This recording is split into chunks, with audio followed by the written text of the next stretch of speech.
इब्राहिम अधम सुल्तान नाम का एक भक्त था जो पहले जन्म जन्मांतर में मालिक का शिष्य था, और वो भी ऐसे ही भ्रमित था। उसमें भी परमात्मा उनको कबीर जी मिले हुए थे, आए थे, और वो परमेश्वर के ज्ञान से परिचित था। वो मक्का में इस उद्देश्य से गया था कि तुम मुसलमान होते हुए मुसलमानों को समझा रहा था कि इस मक्के में भगवान नहीं है, अल्लाह तो इस तरीके से मिलेगा। अब वो परमात्मा की रजा से इब्राहिम सुल्तान जो पहले जन्म में था, उसका नाम और था पहले, अब वो प्रसिद्ध है इसलिए उसको कहा जाता है। वहां लोग पूछ रहे थे मक्का कहाँ गया, मक्का कहाँ गया, और इब्राहिम सुल्तान अदम को पता था, परमात्मा ने कहा था। उस नालायक लड़की ने बेटा नाम तोड़ दिया और वह साधना करने लगी जो पुरानी थी, कर्म बिगाड़ दिए। तो वो अधम सुल्तान कहते हैं कि गया रांड के लेन को लो कहे अधम सुल्तान, सुल्तान अधम मक्के गया और मक्का नहीं मकान नो कहे यो मक्का, मक्का मन मोक्ष स्थल। इब्राहिम सुल्तान कहता है यो मक्का नहीं, यो तो एक ढूंढ है, मकान है। और गया रांड के लेन को नो कहे अधम सुल्तान। अब लोग नो कहे किसको लेन गया, कि एक रांड को लेन गया। मतलब कहने का भाव ये था उसका कि उस नालायक ने के जुल्म कर दिया भगवान की भक्ति छोड़ के, और उस भक्ति के कारण जो पीछे पुन कर रखे उस परमात्मा की, और फिर उस लीला से उसको ये इतनी सिद्धियां ऐसा राहत मिल रही है। वो परमात्मा ऐसा दयालु है, उसने उस बेटी के लिए वहीं भेज दिया मक्का, पूर्ण परमात्मा कबीर जी ने। और भगवान पर अपना भगत दुखी नहीं देखा जाता। अब चाहे वो बेसिक डलाट हो रहा था, जैसे टटीरी थी, महाभारत में प्रमाण आता है, और टटीरी तो किसी की उपासना भी ना कराया करती। उस समय जब उसने अंडे उत्पन्न कर दिए महाभारत कुरुक्षेत्र के मैदान में, उधर से सेना खड़ी होगी, आकर युद्ध की तैयारी होगी, तब उसने देखा तो जुल्म हो गया, तेरे बच्चे मरेंगे, तेरे अंडे मरेंगे, खत्म होंगे। तब उसने अंतःकरण से रोके भगवान से याचना की थी, मेरे अंडों की रक्षा करियो प्रभु। कहते हैं उसी समय ऊपर से एक इंद्र के हाथी का इतना भारा, हाथी का इतना बहुत बड़ा घंटाला जिसमें 88,000 मन बताते इतना वजन था, ऊपर से आकर उन अंडों पर गिर गया। महाभारत हो गया, अग्नि बाण छूटे, वहां दुनिया कट के मर गई, अंडा का आंच भी ना आन दी। अब वह तो कोई भक्ति भी ना करे थी टटीरी, फिर भी मालिक ने उसके पूर्व जन्म के संस्कार से खुद कबीर भगवान ने उसकी रक्षा कर दी।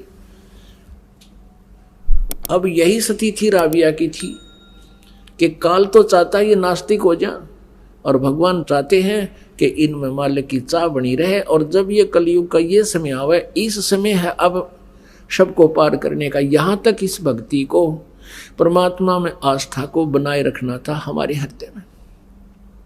तो इस उद्देश्य से परमात्मा ने वो मक्का उठाकर वहां उस बेटी के लिए भेज दिया। अब वहां इब्राहिम सुल्तान उसको लताड़ रहा है कि ये के ड्रामा दिखाने लग रही है दुनिया की, वाह वाह हो जाएगी, या फूल का कुप्पा हो जाएगी, अपने कर्म बिगाड़ेगी, और वही बनी। जब मक्का वापस आया, देखा एक बहन को लेकर आ रहा है, उसका नाम राबिया था। पूरे मुसलमान धर्म में उस समय राबिया की महिमा ऐसी होगी कि भक्ति हो तो राबिया कैसी, भक्ति हो तो राबिया कैसी, भगत हो तो ऐसा हो, भक्तनी हो तो ऐसी हो।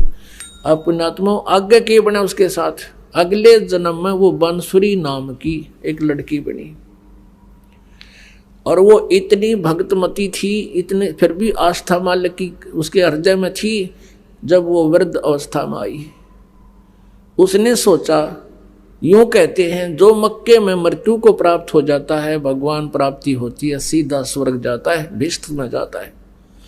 उसने सोचा इससे बढ़िया और क्या अवसर होगा, मक्के में अपना सिर काट के और चढ़ा दिया, मृत्यु को प्राप्त होगी।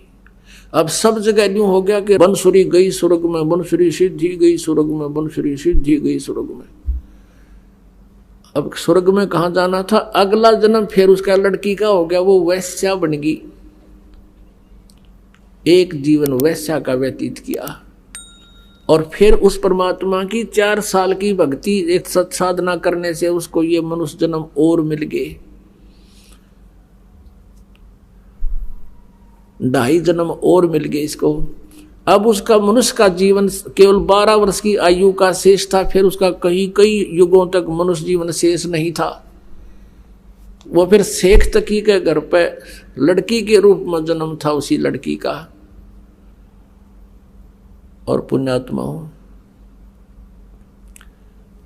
उस दयालु ने अब उस आत्मा को पहले तक कर्म बनवाए, उनके सतयुग में उनके घर पर आए और वो ऋषि पाक रहे थे, मालिक की बात सुनी को नहीं, अपने कर्म बिगाड़ेंगे, अपनी गलत साधना करते रहे।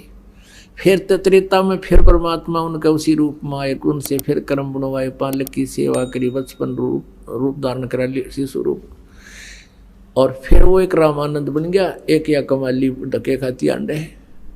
अब दोनों को फिर संभाला मालिक ना के। अब परमात्मा कहते हैं तुमने ना पता मैं कितना दुखी हूं तुम्हारे लिए, तुम तो इस काल की भांग पी के अब राजी हुए फिरो हो। कबीर ये माया अटपटी सब गटान अड़ी, और किस किस न समझाऊं या कुआ भांग पड़ी। अब परमात्मा कहते मैं रोवत हूं सृष्टि को, सृष्टि रोवे मोहे, और गरीबदास इस वियोग को समझ नहीं सकता कोई।